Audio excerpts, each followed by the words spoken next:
Aiko vivia na borda da vila de Hanamura, onde o vento soprava mais forte e as casas eram mais afastadas, como se até as construções preferissem manter distância. A sua cabana era simples, mas limpa, cercada por ervas medicinais que ela mesma cultivava com cuidado. Era uma mulher de presença robusta, pele clara e rosto sereno, mas sua aparência era tudo o que a vila precisava para rejeitá-la.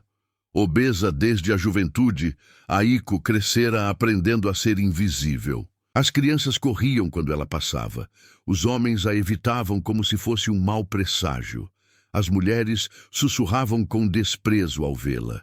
Era comum ouvir apelidos cruéis às suas costas, alguns ditos até na frente, com aquele riso contido que não escondia a maldade. Aiko, no entanto, não se deixava desmanchar por dentro.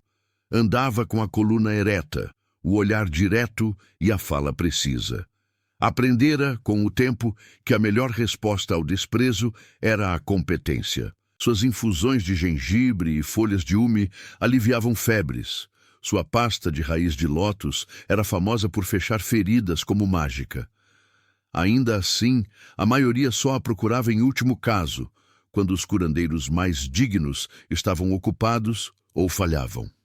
Ela não reclamava. Preferia o silêncio do trabalho ao barulho da hipocrisia. Lá, entre as estrelas e os suspiros, ela permitia que a tristeza fluísse. Não chorava com frequência, mas sentia. Sentia como quem sente frio, não o suficiente para tremer, mas o bastante para nunca se aquecer. Naquela semana, os rumores corriam rápidos. Um samurai fora visto vagando pela estrada sul, desarmado, sujo e com os olhos de quem já vira demais.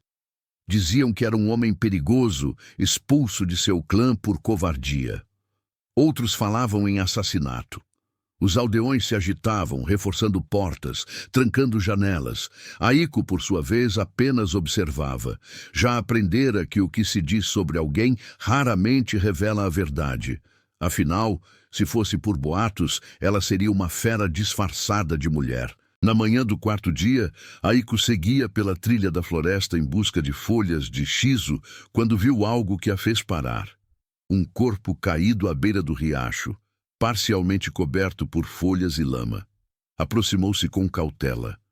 O homem respirava, mas mal.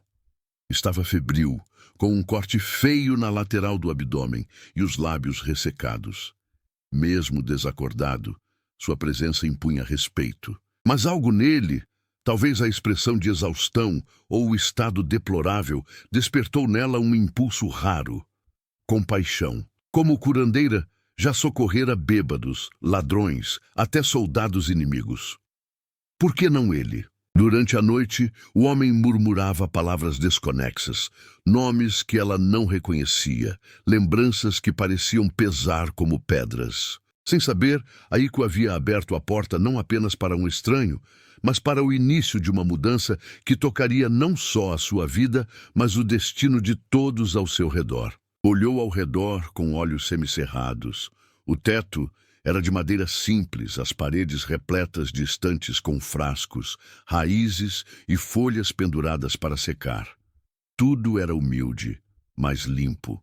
Havia cuidado naquele lugar, algo que ele há muito não conhecia. Vai ajudar a febre a baixar. Ferimentos não me assustam. Gente, sim, acrescentou com ironia leve. Nos dias seguintes, ele foi se recuperando sob os cuidados de Aiko. À medida que a febre cedia, Rikuto se tornava mais consciente da situação. Sua espada havia desaparecido dias antes, levada por bandidos ou talvez esquecida durante a fuga. Estava sozinho, ferido e vulnerável, dependente de uma mulher que, por tudo o que vira no mundo, deveria temê-lo. À noite, lia em voz baixa passagens de um livro de provérbios antigos, enquanto ele fingia dormir, ouvindo cada palavra como se fosse água em deserto. Quando tentei impedir que um senhor feudal executasse um grupo de camponeses inocentes, fui acusado de insubordinação. A honra que jurei proteger me foi arrancada como uma veste suja. À medida que o corpo sarava, Rikuto começou a sair da cabana, ajudando com lenha, carregando baldes, observando os corvos que o seguiam em silêncio. Aiko não o tratava como herói, nem como criminoso, apenas como homem. Era uma experiência nova para ele.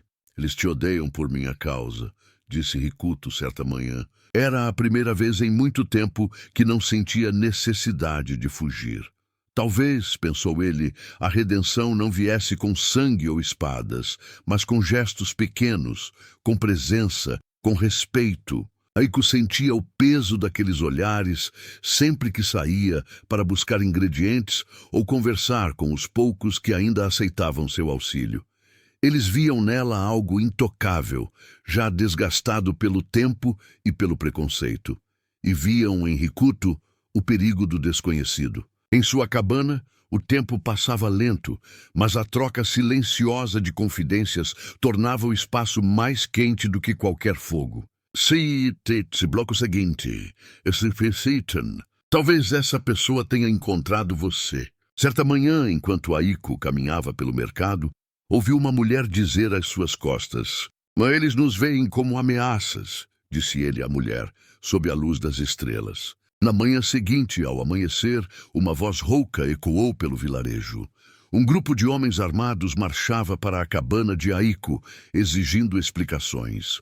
O medo e a desconfiança tinham alcançado o ápice. Naquele instante, sob o céu cinzento de Hanamura, 2 excluídos se preparavam para encarar a vila que os rejeitava, não como vítimas, mas como forças que juntas poderiam desafiar o destino. A presença de Rikuto e seu abrigo sob o teto de Aiko era uma ferida aberta no que antes parecia ser uma comunidade monolítica.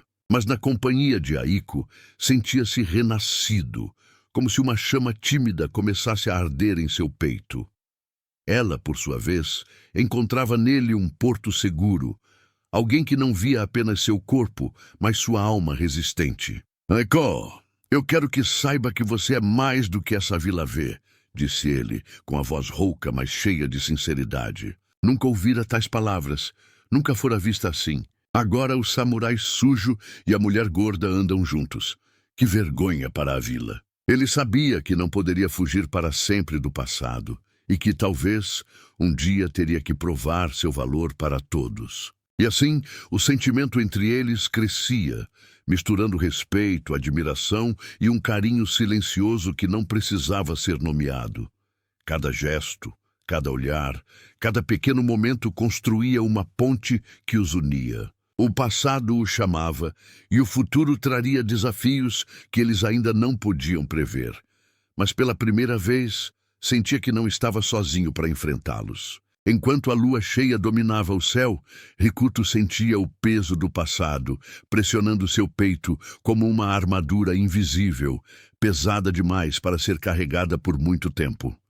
A vida fora marcada por batalhas, perdas e decisões que jamais poderiam ser apagadas. Ele sabia que sua honra havia sido manchada, mas a ferida maior estava dentro dele, o inimigo que não podia ser derrotado com a lâmina. Pensava nas vozes que o condenaram, no olhar de desaprovação dos antigos companheiros e na imagem de sua própria fraqueza. A culpa corroía seu espírito e, por vezes, a dúvida o fazia questionar se merecia a segunda chance que Aiko lhe concedera. "Você não está sozinho", disse ela certa noite, quando o ouviu sussurrar palavras de desespero para o vento. Aos poucos, ele começou a aceitar que sua jornada não seria apenas sobre redenção diante dos outros, mas também sobre perdoar a si mesmo. "Se querem guerra, terão guerra", declarou ele, a voz firme e carregada de determinação. Enquanto a lua desaparecia no horizonte e o sol nascia tímido, Rikuto sentia uma centelha de esperança que não sentia há muito tempo. Sabia que o caminho seria longo, mas agora havia uma razão para continuar. Não apenas por ele, mas por Aiko, por eles. O conselho da vila, composto pelos anciãos e líderes das famílias, decidiu que era hora de agir. Para eles, aquele momento representava muito mais do que um simples julgamento.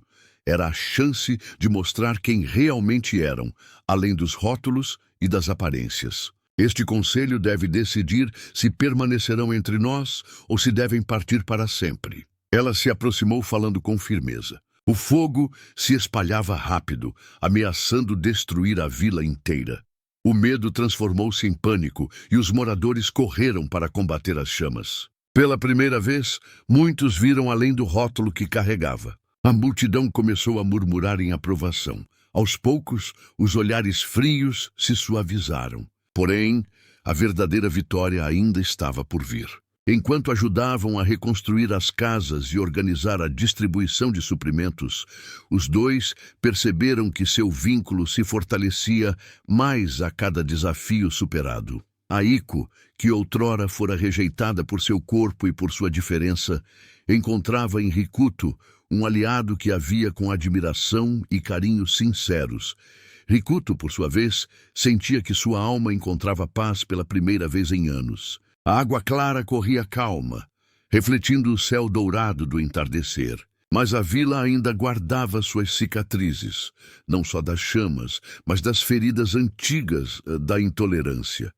Havia aqueles que ainda resistiam, que não conseguiam aceitar a presença do samurai e da curandeira. Eiko, por sua vez, passou a compartilhar seus conhecimentos sobre ervas e curas, mostrando que a força pode estar na ciência e na compaixão. A amizade entre Rikuto e Aiko floresceu em algo mais profundo.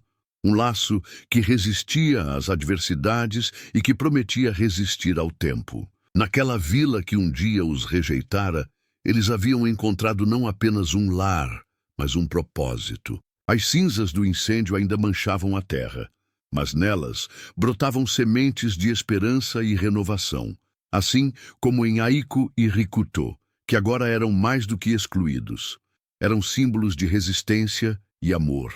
Essas novas gerações nasceriam numa Hanamura mais aberta, menos julgadora. Em uma manhã clara, o conselho da vila convocou uma nova reunião, mas desta vez para celebrar a coragem e a união. O líder do conselho, já menos austero, dirigiu-se a todos. Naquela mesma tarde, Rikuto e Aiko caminharam até o topo da colina onde o samurai havia passado tantas noites em vigília. Lá, de mãos dadas, olharam para a vila que tantos havia rejeitado e agora os acolhia. Naquele momento, um sentimento profundo de paz os envolveu. O sol começava a se pôr, tingindo o céu de tons quentes, como se o mundo celebrasse aquele novo amanhecer. E assim, sob o céu que lentamente escurecia, dois corações que outrora foram excluídos encontraram seu lugar no mundo, não como vítimas, mas como vencedores que transformaram a dor em força, o preconceito em amor e o silêncio em esperança.